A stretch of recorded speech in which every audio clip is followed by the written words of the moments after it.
As one of the outcomes of receiving a Support for Artists grant from the New York State Council on the Arts, I sponsored an open studio and project update on September 24th, 2022. It took place at the Niagara Arts and Cultural Center in Niagara Falls, New York, where I have my studio, and it featured work from my current installation entitled, "Who Told You That You Were Naked?" The event was open to the public and 81 persons attended. The program included a visit to the studio to view paintings in progress, as well as a small exhibition of completed paintings.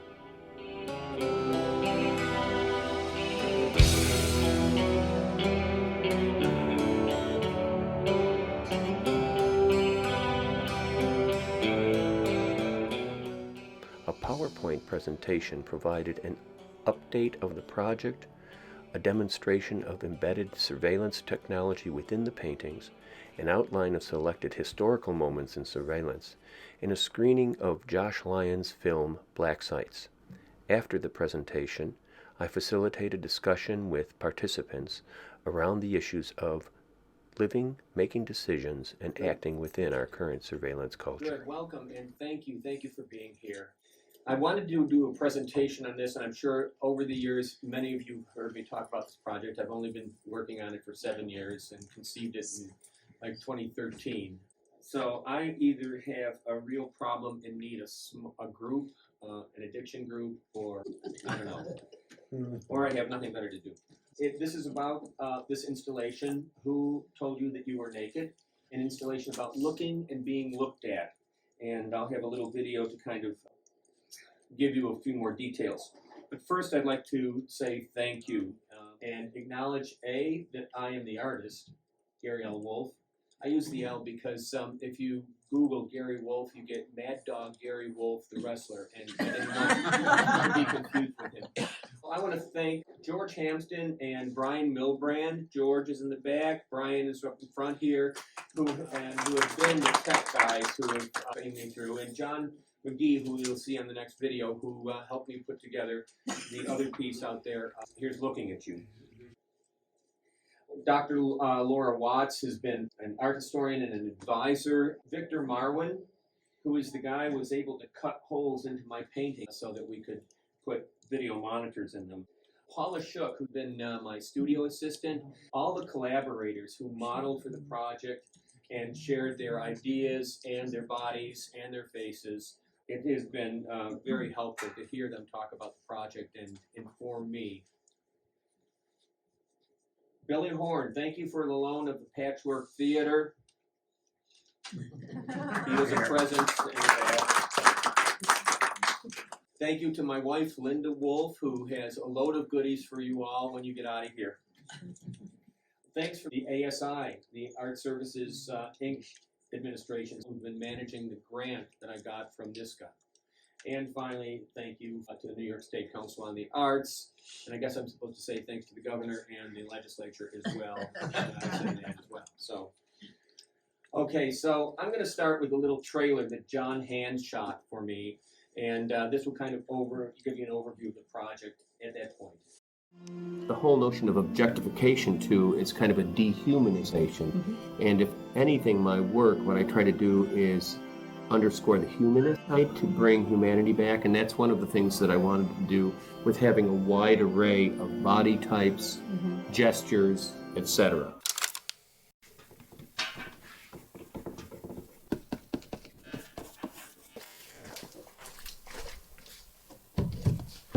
The story in the book of Genesis comes to mind, where Adam and Eve, after they have taken the fruit and hear God coming in the garden, they hide. When asked, "Why did you hide?" Adam says, "Well, we were naked." And God asks a very penetrating question. He says, "Who told you that you were naked?" And it hit me. What was that about? Was that about shame? Was that about a changed awareness? That they're emerging out of the grid. The grid then becomes... it disappears into the background. So you have the grid and then you're painting over it. Yes, as you yes. go. I see. This is my Adam and Eve.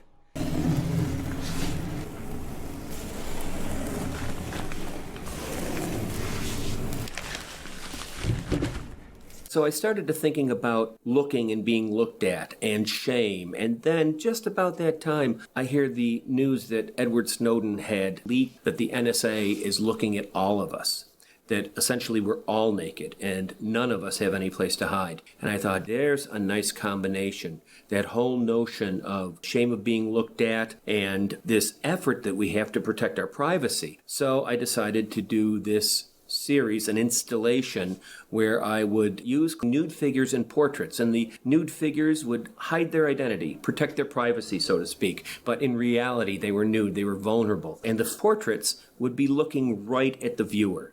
And then I thought, what I'd like to do is I'd like to put surveillance cameras in the portraits that would feed directly to screens that were hidden in the figures. So that's the plan. And so it became this larger project about being looked at, looking, because we all look.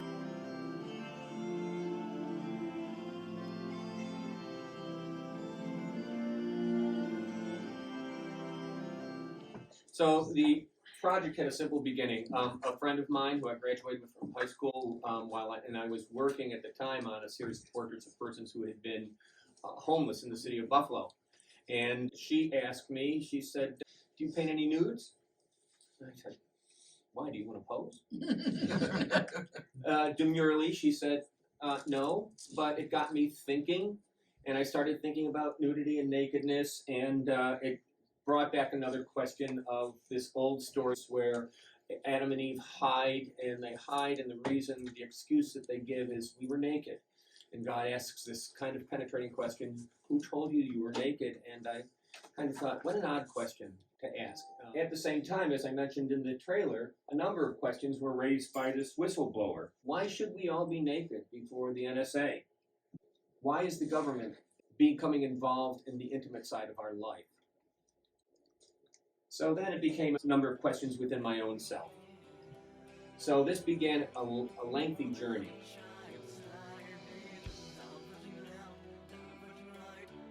I just wanted to give you a little bit of an update. This is an 80 painting project with a quarter of them having some level of technology in them, either a screen or a camera. And right now, 74 paintings have been completed or begun. You can see many of them in the studio, and there are 6 yet to be started. The paintings in the hallway span about 4 years.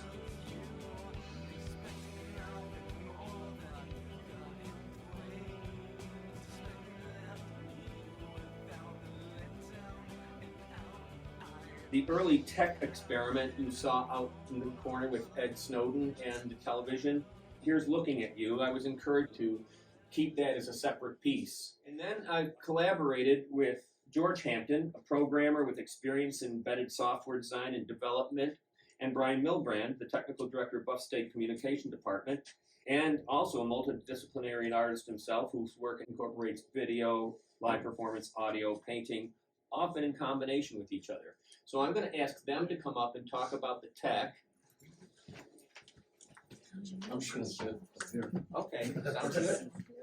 Just have a conversation. Oh, you can do either. Yeah, no, I guess I'll sit here.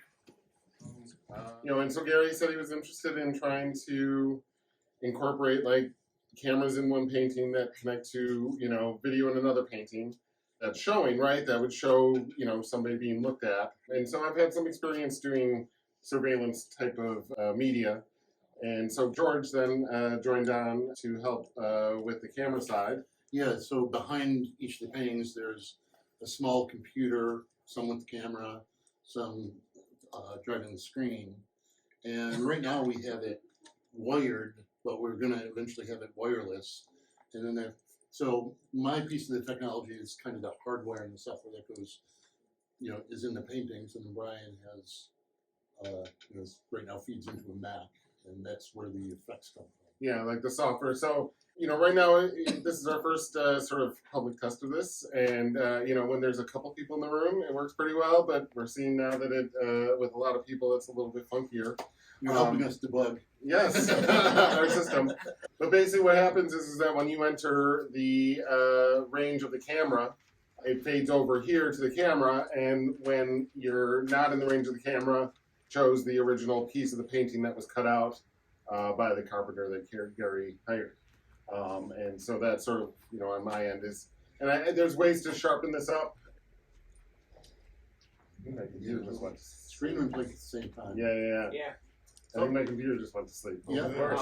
yeah. I'm all with it. Yeah. Okay, well, Brian is. Yeah, So the battery that's all the is words I dead. have. The battery's drained completely, so that's never happened to you all, right? Yeah, okay. So I went on this journey, and I was talking to another artist, and he mentioned the word panopticon to me. Now, I had never heard of that word. I knew a little Greek, so I knew all-seeing. It meant all-seeing. Actually, the panopticon was a building designed by Jeremy Bentham, who was an 18th century philosopher and social theorist, and it was a tower in the midst of a rotunda to be put in a prison, so that one guard in the tower could watch all the prisoners. The idea was that the prisoners would adjust their own behavior because they knew they were being watched. This happened in the end of the 18th century, and then the Industrial Revolution came, and Bentham was saying, oh, we could do this in factories, we could do it in schools, we could do it in asylums, so that there would be a watcher, and everybody would self-regulate their behavior based on the panopticon. And I'm just going to go over mountaintops here in terms of surveillance. In 1949, George Orwell published 1984. About a dystopian future. And it was published right around the early years of the Cold War, where Berlin was divided in half, Germany was divided in half. And citizens were under constant surveillance in 1984 by use of cameras, hidden microphones, secret police, and their fellow citizens. Telescreens were the main form of surveillance. Now, I just want you to kind of listen to this in 1984. The novel. Telescreens were the main form of surveillance. The screens saw and heard and everything and were placed in homes, workplaces, and in public spaces. So you guys haven't been to bars lately, right? Wait, the TVs are what now? Smart. So smart TVs, boy, was that prescient or what? And then the main character worked in the government office whose task it was to expunge names from history and rewrite history. In the 60s, there was a domestic counterintelligence program by the FBI directed at a very specific group. And it was selective, targeting what they called subversive civil rights groups, and include black leaders and the Black Panther Party, Martin Luther King, Elijah Muhammad, Malcolm X, and many others. Well, this whole notion of the panopticon was revisited by a French philosopher called Michel Foucault. And he said that this is not just a building, but it's a diagram of power reduced to its ideal form. It perfects the operations by increasing the number of people it controls and decreasing the number that need to operate it. He defines surveillance as a disciplinary power, as a tool for ranking, ordering, and normalizing individuals. Well, then came something that we all remember, and that was 9/11. That changed everything. The Patriot Act was passed quickly, 45 days after 9/11. It changed surveillance laws, making it easier for government to spy on ordinary Americans by expanding authority to monitor phone and email communications, collect bank and credit reporting records, track activities of innocent Americans on the internet. It was collecting everything.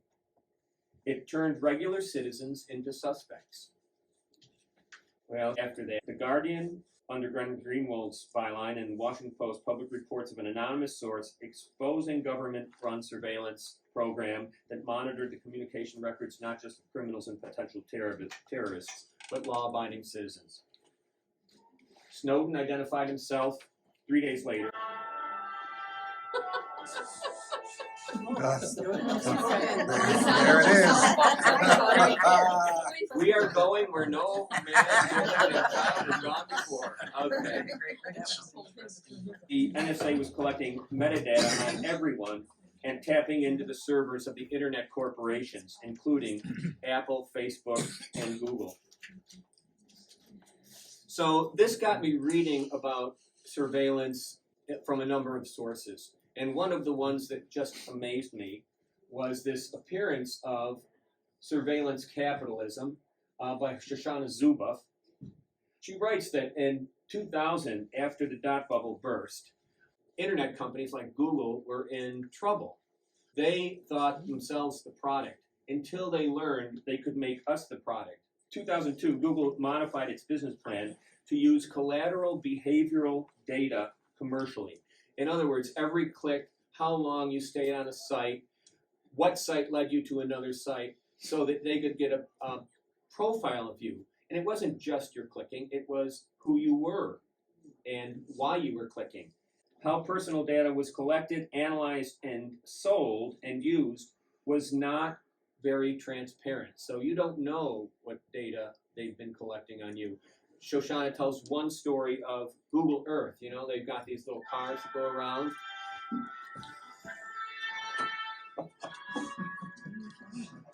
Beat me up. They've got these little cars that go around, and they were able to breach people's Wi-Fi networks as they went around. The other thing she talks about is the fact that it's so hard to regulate these things because they do them, and I guess they use, it's better to get forgiveness than permission, so they just do these things and then kind of wait it out. Because it became so profitable, Google developed an insatiable appetite for all data. So hence we have the big data companies. You know, phase one for big data was to have basically relational database management systems. That was fine, that was useful.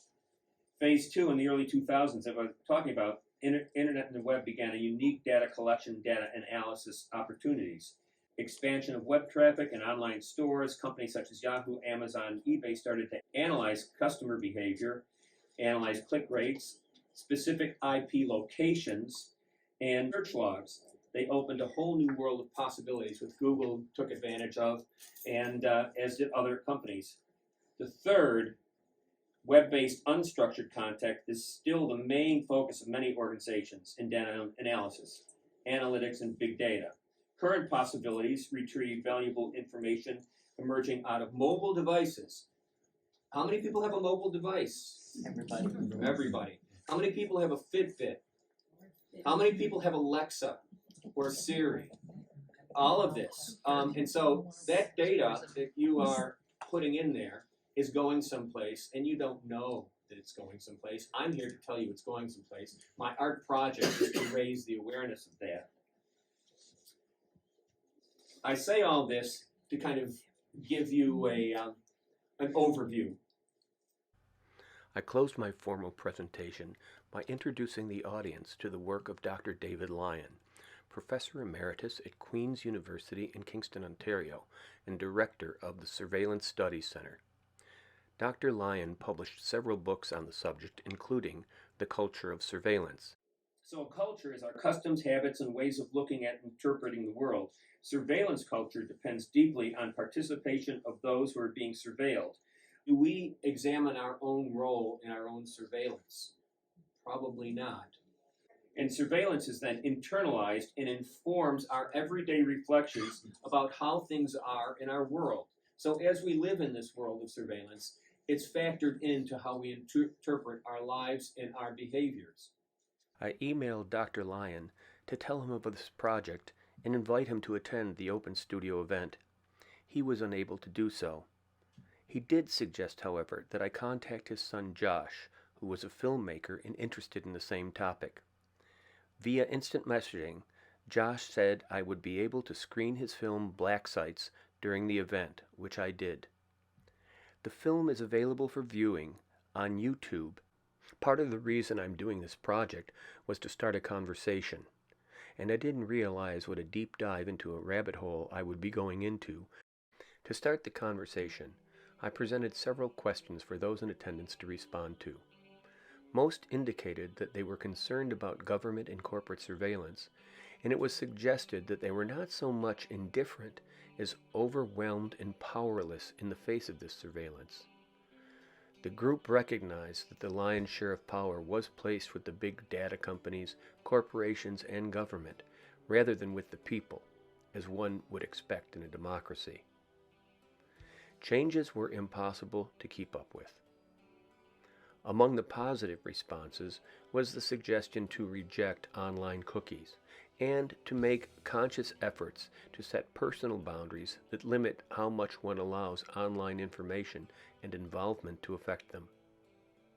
Another respondent, who has stayed off social media, cited the peer pressure that exists to participate and the dilemma he has in choosing between privacy and convenience. An audience member who made his living online reported that some platforms like TikTok are taking measures to protect consumers and are listening to the concerns of creatives who wish to utilize their site. Someone in the group then asked if it was lost on the people that TikTok is owned by the People's Republic of China. As an end to the conversation, I shared the challenges that Dr. David Lyon and the Surveillance Studies Center enumerated as part of a report for all Canadian citizens earlier this year. It was entitled, Beyond Big Data Surveillance, Freedom and Fairness. David Lyon, in his Beyond Big Data Surveillance report, said these are the challenges. Citizens and consumers have little idea what data is being collected about them and how it is being used. Few understand data analysis, and legal requirements are opaque. Changes in technology and practice appear faster, far faster than any regulations to rein them in. And not everyone is affected in the same way. Some groups, such as women, minorities, are particularly vulnerable to today's surveillance. I want to thank you for sitting here and listening to this, and I hope it has given you something to mull over. I only have one other reveal here, and so when is the full installation of all these 80 paintings going to be seen? Well, fall of 2024, 2 simultaneous sites streaming CCTV and video between them.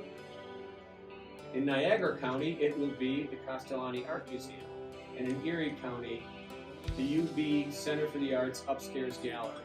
So they will be connected, so stay tuned, and I'll be glad when we've gotten some of the technical glitches done and all the paintings. Hey, my friends, my colleagues, thank you very, very much for being here.